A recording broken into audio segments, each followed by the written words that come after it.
Hey everyone, it's Jay. And Sean. And we watched a movie. Of course you did. So Operation Christmas Drop is on Netflix.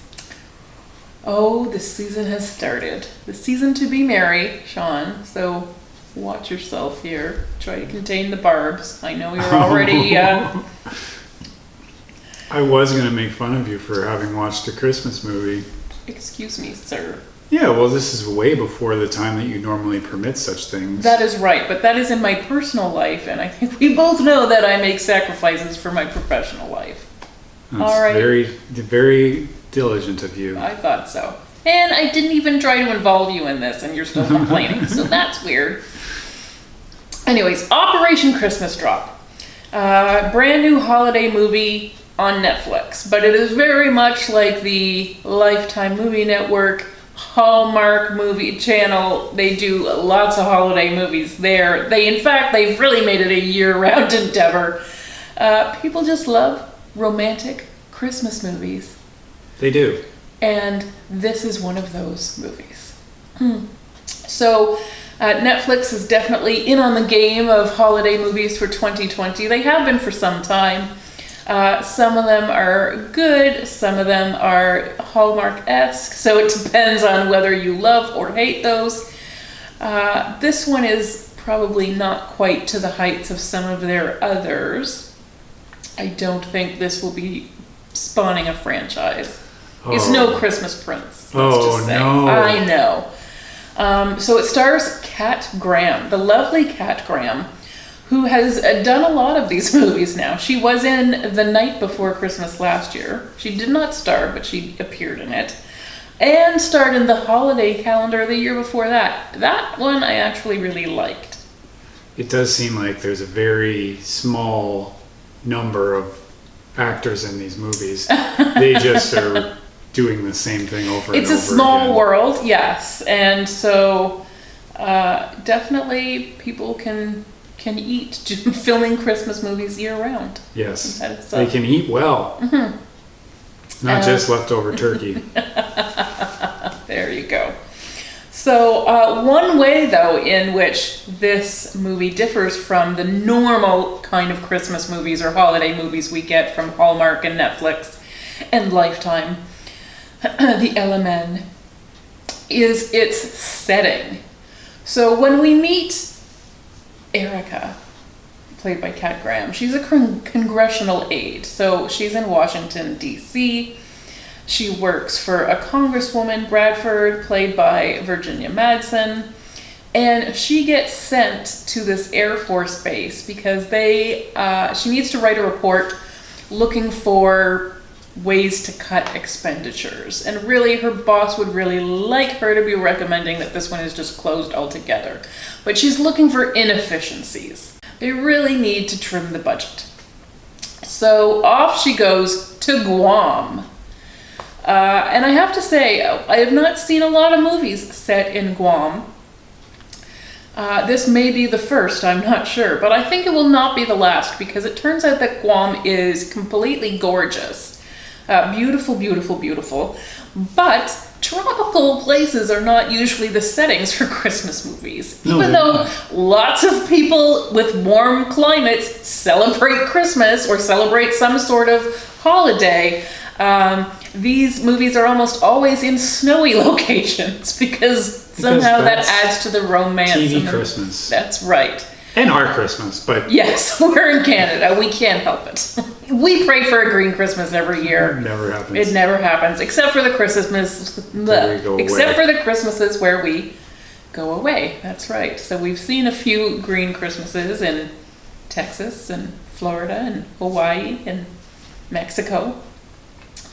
But very few of them here. I mean, it's been snowing all October, so... we don't have a chance in heck. Anyways, so she flies to Guam. Guam is super gorgeous, beautiful tropical location. She gets assigned to a pilot who's going to show her around. So Air Force Captain Andrew Jantz, although he goes by the name Claus, that's his call sign. Oh, wow. Yeah. Played by Alexander Ludwig. He is assigned to her, against his will, of course, has to show her around, but really his boss is like, distract her. We don't obviously want to get shut down. So don't really let her do the job, bring her surfing, or, he's trying to thwart her. And she is onto him. So, there's conflict right off the bat, guys. That's always a good sign for a romance. Yes. So one of the primary reasons she gets sent here is that there was a newspaper article about Operation Christmas Drop. So this Air Force base in Guam is operating this, they work all year round to pull it off, dropping supplies at Christmas time to all of these very remote island nations that neighbor Guam, although some of them are like 11 hours away, even by plane. Yeah. So these people do not have a lot of communication with the outside world. They have very few opportunities to get fresh supplies. They really have to rely on what they already have, which is kind of crazy in the 21st century to consider anyone living that way. So they love Christmas. Who doesn't? Certainly Captain Claus. Oh yeah, of course. Loves Christmas. But these containers have school supplies and medicines. It's not just candy canes, But it seems in the world of government, of course, government will misinterpret everything and ruin Christmas if they can save $5.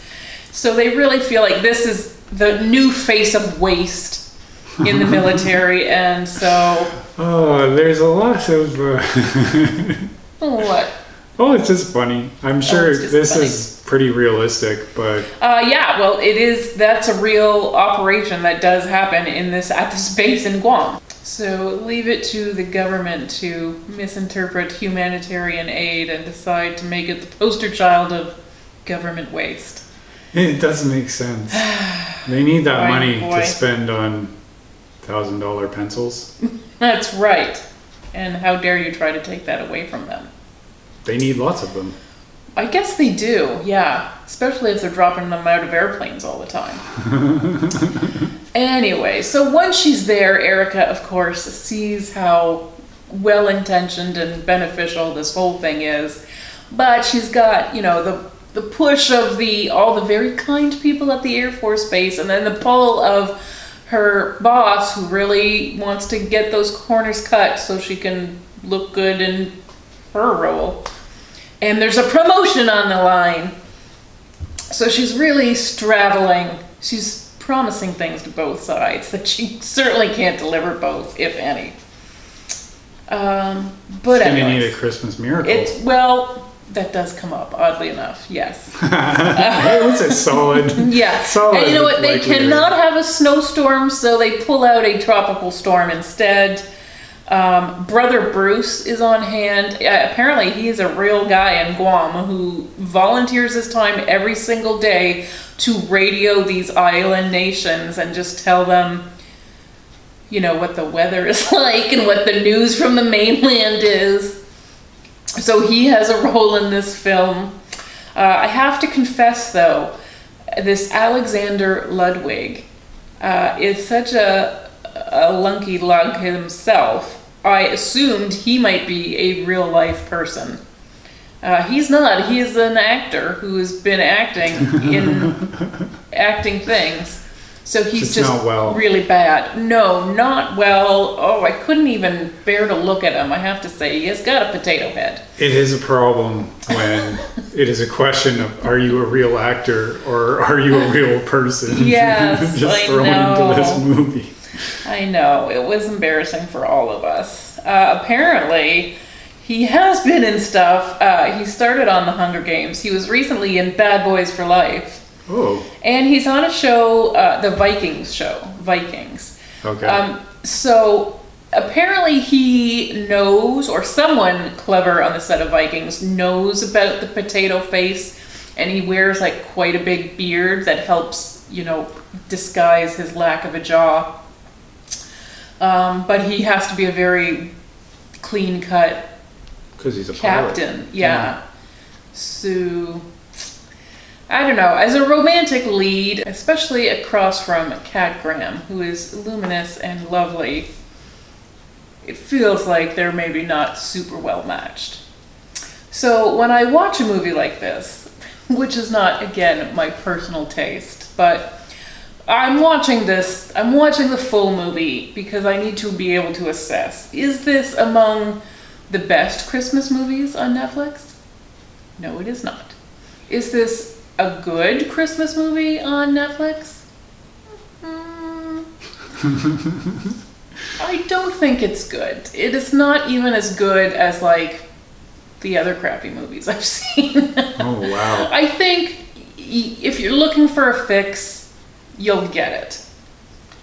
It's light on the Christmas because it is in a tropical location, and we never get the full sense that it's actually Christmas Day at any point, like we're leading up to it, and the drop occurs on or around Christmas, but we don't always get the sense that it's super Christmassy. We have like coconut parties and stuff, but it's hard to get the real Christmas spirit from it. Although, one thing this movie does have going for it is the soundtrack. It actually spent money. You know, Netflix, some of these, they don't spend a lot of money on it, but it really let them have an actual soundtrack. So we're going to hear CeeLo Green's White Christmas, and then some tropical Christmas songs too that I didn't even know existed, like Colby Kayat's Christmas in the Sand. That's when they do the traditional Christmas snorkeling, diving in the ocean thing. You know. Yeah, I do it every year. Right. I mean, we would if we had an ocean. Bright, beautiful, warm ocean. Canada is surrounded by ocean, but none of them cold. are warm. It's cold in the summer out It's there. cold in the summer, yeah. We're in the north. The dolls, Paluma at the party, the coconut party. Who doesn't love a coconut party? Apparently, if you shave coconut, it's like snow, practically. Only not cold. Yeah. So that sounds nice. And the Lost Fingers apparently have a very appropriate coconut Christmas song. So you're going to learn, unless maybe you're from Guam and you know all the tropical Christmas songs, but I sure didn't, except for a few that Elvis and Christmas tended to take place in Hawaii. Yeah. So, you know, he had blue Christmases rather than white Christmases. These people have coconut Christmases, so there you go. It was a little fun to hear those songs. But yeah, is it good? Not really great. Not. It's not big on Christmas, and it's not big on romance. Of course, you know that's where they're going, but it never really feels like they're anything more than, and I hardly even want to say friends, co-workers. Like I mean, he's just so unappealing to me. I can't even believe that anyone would like him. Much less a very accomplished and beautiful woman. And yeah, he lives like a slob. He has a terrible job. I don't know. It was disappointing. He was a disappointing romantic lead. Yeah, it sounds like this movie really wasn't very good. No, I mean, you're either watching for the Christmas or for the romance, or God forbid, for both. And all of those things were kind of on the down low in this movie, so it was hard to really appreciate it, especially if you're one of those people who is watching a new one every night of the week. Maybe you'll find this one a little refreshing, you know, breath of fresh air, or maybe you'll just feel like, oh, this doesn't belong in this genre. I think people are going to be disappointed because it is not giving that small town winter setting where you go back to help your family with something. Yeah, probably dead family. Like, you might just be trying to keep a bakery alive or, you know, and then some guy just comes through by sheer coincidence and but can mysteriously help you. Very convenient. And you hate him at first. Yeah, because he seems so cocky. He's gonna win you over. Oh yeah, turns out he's got a heart of gold. Or a fat wallet. I mean, you'll take either one. Let's be honest. Yeah. And this isn't that. This is not that.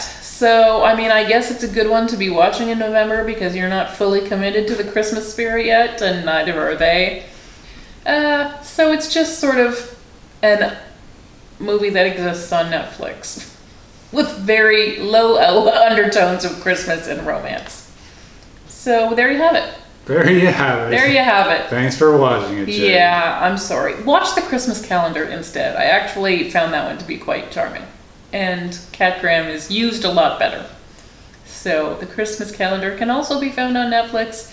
Watch that instead of Operation Christmas Drop, which will remind you of Dumbo Drop. Remember Dumbo Drop? I do remember Dumbo Drop. Yeah.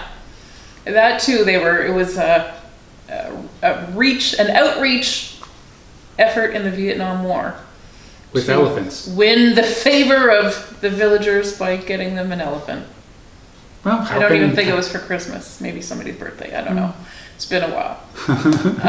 This is just crates of stuff. No elephants. Off the back of an airplane. Parachuting down. Hopefully not smacking any kids in the process. Hopefully. Yeah. Isn't that such a nice Christmas gift? That costs the government more money. Oh boy. There's better stuff out there. And you could listen to Kobe Kayat without even watching the movie. So That's consider true. that. Yeah. Consider that. Thanks for watching, everyone. Bye.